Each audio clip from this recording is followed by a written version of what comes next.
সংবাদ সবাইকে স্বাগত জানাচ্ছি। আমি ফিরোজ তোহা। শুরুতেই সংবাদ শিরোনাম।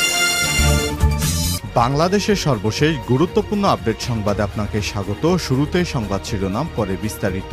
শুরুতেই জানিয়ে দিব, হঠাৎ মিরপুরে সেনা মহড়া। আগামী অক্টোবরে বাংলাদেশ সফরে আসার কথা রয়েছে দক্ষিণ আফ্রিকা ক্রিকেট দলের। 2 টেস্টের সেই সিরিজ অনুষ্ঠিত হবে মিরপুর শেরেবাংলা জাতীয় ক্রিকেট স্টেডিয়াম এবং চট্টগ্রামে। সেই সিরিজে ক্রিকেটারদের বিশেষ নিরাপত্তা দিতে আজ মিরপুরে অনুষ্ঠিত হল সেনাবাহিনীর বিশেষ মহড়া। এরপর জানিয়ে দিব, ইবিতে অবিলম্বে ভিসি নিয়োগের দাবিতে ফের মহাসড়ক অবরোধ। ইসলামী বিশ্ববিদ্যালয় ইবি অবিলম্বে ভিসি নিয়োগের দাবিতে ফের আন্দোলনে নেমেছে শিক্ষার্থীরা। এই দাবিতে রোববার 22শে সেপ্টেম্বর বেলা 11:30টার দিকে ক্যাম্পাস সংলগ্ন কুষ্টিয়া খুলনা মহাসড়ক অবরোধ করে অবস্থান কর্মসূচি এবং বিক্ষোভ শুরু করেছে শিক্ষার্থীরা। এদিকে আমি বলেছিলাম, শামীম ওসমান আবারও বোরকা পরে পালাবেন। নারায়ণগঞ্জ 4 আসনের সাবেক সংসদ সদস্য শামীম ওসমানকে গডফাদার হিসেবে আখ্যায়িত করে নারায়ণগঞ্জ জেলা বিএনপির সভাপতি এবং সাবেক সংসদ সদস্য বীর মুক্তিযোদ্ধা মোহাম্মদ গিয়াসউদ্দিন বলেছেন, 2001 সালে কর্মীদের রেখে রাতের আধারে বোরকা পরে পালিয়েছিলেন শামীম ওসমান। ফিরে এসে সিংহের মতো গর্জন দিয়ে মানুষকে ভয় দেখিয়ে সন্ত্রাসী চাঁদাবাজি রামরাজত্ব কায়েম করেছিলেন। এবার শেখ হাসিনা পালিয়ে যাবার পর শামীম ওসমান আবারও বোরকা পরে পালিয়ে গেছে। এবারে জানাবো, ঢাবি এবং জাবিতে পিটে হত্যার ঘটনায় বিবৃতি দিল ছাত্রলীগের সভাপতি সাদ্দাম এবং ছাত্রলীগের সাধারণ সম্পাদক শেখ ওয়ালি আসিফ ইনান। এদিকে হার্ট অ্যাটাক করেছেন নাগরিক ঐক্যের সভাপতি মাহমুদুর রহমান মান্না, আছেন হাসপাতালে। এবং সর্বশেষ জানিয়ে দিব, ভারতে ইলিশ রপ্তানির কারণ জানালেন উপদেষ্টা। ভারতের বিশেষ অনুরোধে দুর্গাপূজা উপলক্ষে বাণিজ্য মন্ত্রণালয় ইলিশ রপ্তানির অনুমতি দিয়েছে বলে জানিয়েছেন মৎস্য এবং প্রাণী সম্পদ মন্ত্রণালয়ের উপদেষ্টা ফরিদা আক্তার। রোববার 22শে সেপ্টেম্বর এক সংবাদ বিজ্ঞপ্তিতে বিষয়টি নিশ্চিত করেছেন তিনি। প্রিয় দর্শক, এতক্ষণ শুনছিলেন সংবাদ শিরোনাম, এবারে বিস্তারিত। তবে তার আগে বন্ধুরা, অনুরোধ থাকবে এই সংবাদটিতে একটি লাইক দিন। এই চ্যানেলে আপনি নতুন হয়ে থাকলে আমাদের সংবাদটি দেখতে দেখতে চ্যানেলটি সাবস্ক্রাইব করে রাখুন। কমেন্ট করে আপনার মূল্যবান মতামত জানিয়ে দিন বন্ধুরা, আপনি বিশ্বের কোন দেশ থেকে বা বাংলাদেশের কোন স্থান থেকে আমাদের সংবাদটি দেখছেন এবং শুনছেন। এবারে বিস্তারিত। হঠাৎ মিরপুরে সেনা মহড়া।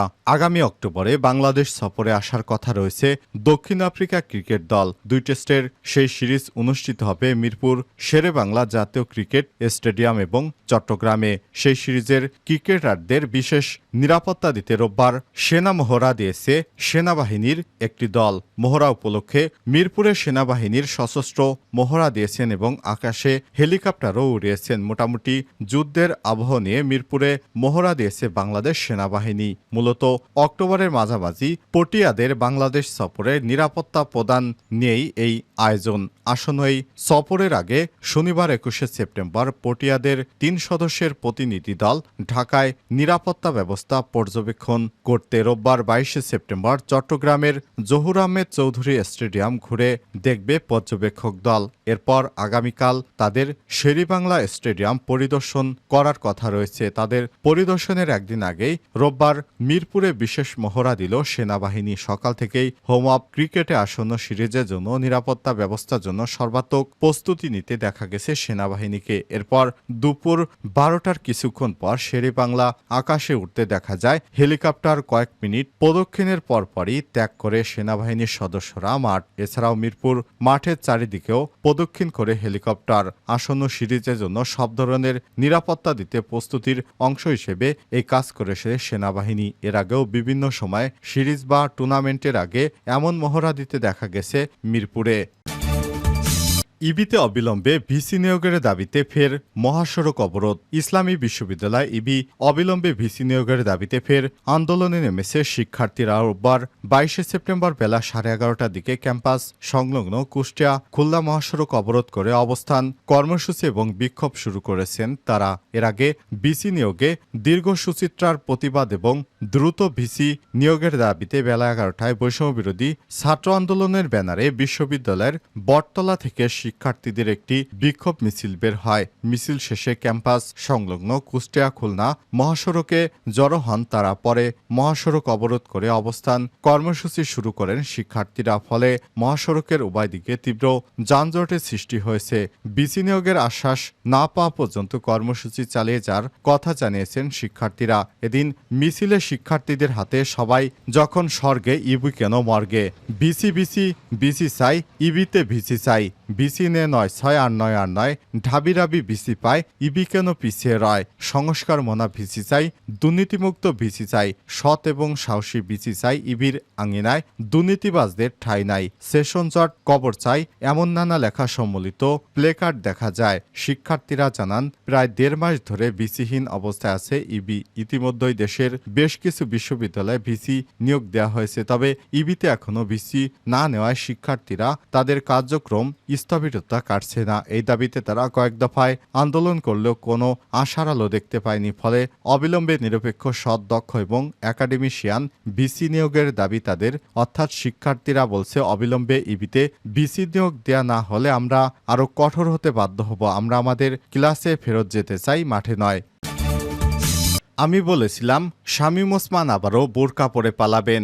নারায়ণগঞ্জ ৪ আসনের সাবেক সংসদ সদস্য শামীম ওসমানকে গডফাদার হিসেবে আখ্যায়িত করে নারায়ণগঞ্জ জেলা বিএনপির সভাপতি এবং সাবেক সংসদ সদস্য বীর মুক্তিযোদ্ধা মোহাম্মদ গিয়াসউদ্দিন বলেছেন, ২০০১ সালে কর্মীদের রেখে রাতের আধারে বোরকা পরে পালিয়েছিলেন শামীম ওসমান। ফিরে এসে সিংহের গর্জন দিয়ে মানুষকে ভয় দেখিয়ে সন্ত্রাস, চাঁদাবাজি ও রামরাজত্ব কায়েম করেছেন তিনি। ছাত্র যুবকদের হাতে অস্ত্র তুলে দিয়েছিলেন, বড় বড় কথা বলতেন, বিএনপিকে পিষে মারার হুমকি দিতেন। তখন আমি বলেছিলাম, শামীম ওসমান আবারও বোরকা পরে পালাবেন।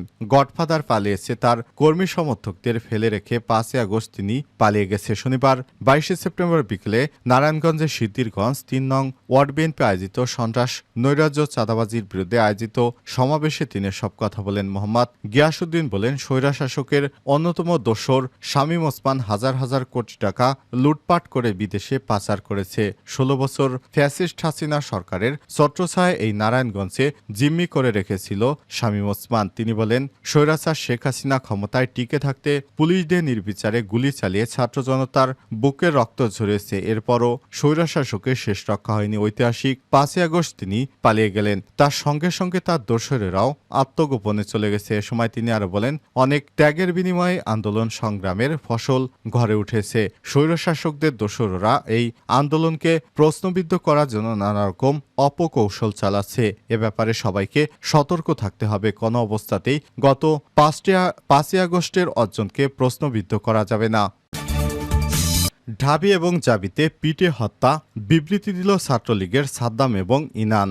ঢাকা বিশ্ববিদ্যালয় এবং জাহাঙ্গীরনগর বিশ্ববিদ্যালয় পিটে হত্যার ঘটনায় গভীর উদ্বেগ প্রকাশ করে বিবৃতি দিয়েছেন বাংলাদেশ ছাত্রলীগ। রোববার ২২ সেপ্টেম্বর ছাত্রলীগের কেন্দ্রীয় সভাপতি সাদ্দাম হোসেন এবং সাধারণ সম্পাদক শেখ ওয়ালি আসিফ ইনান এর সই করা এক প্রেস বিজ্ঞপ্তিতে সব তথ্য জানানো হয়েছে। এতে বলা হয়েছে, সম্প্রতি ঢাকা বিশ্ববিদ্যালয়ে তোফাজ্জেল হোসেন, জাহাঙ্গীরনগর বিশ্ববিদ্যালয় শামীম মোল্লা এবং রাজশাহী বিশ্ববিদ্যালয়ে আব্দুল্লাহ আল মাসুদ সহ দেশের বিভিন্ন প্রান্তে সংগঠিত বিচার বহির্ভূত হত্যাকাণ্ডের বিষয়ে গভীর উদ্বেগ প্রকাশ করেছে ছাত্রলীগ। নিরপেক্ষ তদন্ত সাপেক্ষে জড়িতদের বিরুদ্ধে যথাযথ পদক্ষেপ গ্রহণের জন্য প্রশাসন এবং আইনশৃঙ্খলা বাহিনীর প্রতি আহ্বান জানিয়েছে ছাত্রলীগ। এছাড়াও বিচার বহির্ভূত হত্যাকাণ্ড বন্ধ এবং নিরাপদ ক্যাম্পাসের দাবিও জানায় সংগঠনটি। উল্লেখ্য, গত বুধবার ১৮ সেপ্টেম্বর ঢাকা বিশ্ববিদ্যালয়ের ঢাবি এবং জাহাঙ্গীরনগর বিশ্ববিদ্যালয়ের জাবি দুইজনকে পিটে হত্যার ঘটনা ঘটেছে। বুধবার বিকেল থেকে রাতের মধ্যে এই দুই হত্যাকাণ্ডের ঘটনা ঘটে। এর মধ্যে জাবিতে নিহত শামীম মোল্লা বিশ্ববিদ্যালয় শাখা ছাত্রলীগের সাবেক নেতা এবং ঢাবিতে নিহত তোফাজ্জেল হোসেন মানসিক ভারসাম্যহীন ব্যক্তি। এছাড়াও ৭ই সেপ্টেম্বর রাজশাহী বিশ্ববিদ্যালয় ছাত্রলীগের সাবেক নেতা আব্দুল্লাহ আল মাসুদকে পিটে হত্যার ঘটনা ঘটেছে। হার্ট অ্যাটাক করে হাসপাতালে মাহমুদুর রহমান মান্না। নাগরিক ঐক্যের সভাপতি মাহমুদুর রহমান মান্নাকে বঙ্গবন্ধু শেখ মুজিব মেডিকেল বিশ্ববিদ্যালয় হাসপাতালে ভর্তি করা হয়েছে। শনিবার ২১শে সেপ্টেম্বর গভীর রাতে তিনি অসুস্থ বোধ করায় তাকে হাসপাতালে নেওয়া হয়েছে বলে জানিয়েছে তার ব্যক্তিগত চিকিৎসক ডাক্তার শোয়েব মোহাম্মদ। এ সময় তিনি বলেন, মাহমুদুর রহমান মান্না হার্ট অ্যাটাক করেছেন। ৭২ ঘন্টা পার না হওয়া পর্যন্ত শঙ্কামুক্ত নয় তিনি। বর্তমানে তাকে হাসপাতালে নিবিড় পরিচর্যা কেন্দ্রে রাখা হয়েছে। এদিকে মাহমুদুর রহমান মান্নার সুস্থতার জন্য দেশবাসীর কাছে দোয়া চেয়েছেন নাগরিক ঐক্যের কেন্দ্রীয় কমিটির সদস্য আব্দুর রাজ্জাক সজীব। দলটির সাংগঠনিক সম্পাদক সাকিব আনোয়ার সই করা এক বিজ্ঞপ্তিতে বলা হয়েছে, হাসিনা সরকারের শাসনামলে ২০১৫ সালে মাহমুদুর রহমান মান্নাকে প্রথমে গুম করে পরে গ্রেপ্তার করা হয়। এ সময় তিনি মিথ্যা মামলায় ২ বছর কারাভোগ করেন। কারাগারে থাকা অবস্থায় হার্ট অ্যাটাক করলে তাকে হাসপাতালে পাঠানো হয়। সে সময় তার হার্টে একাধিক ব্লক ধরা পড়ে, কিন্তু হাসিনা সরকার তাকে চিকিৎসার সুযোগ না দিয়ে হাসপাতাল থেকে কারাগারে পাঠায়। এছাড়াও কারামুক্ত হবার পর তার পাসপোর্ট আটকে রাখা হয়। এ কারণে তিনি বিদেশে উন্নত চিকিৎসাও নিতে পারেননি।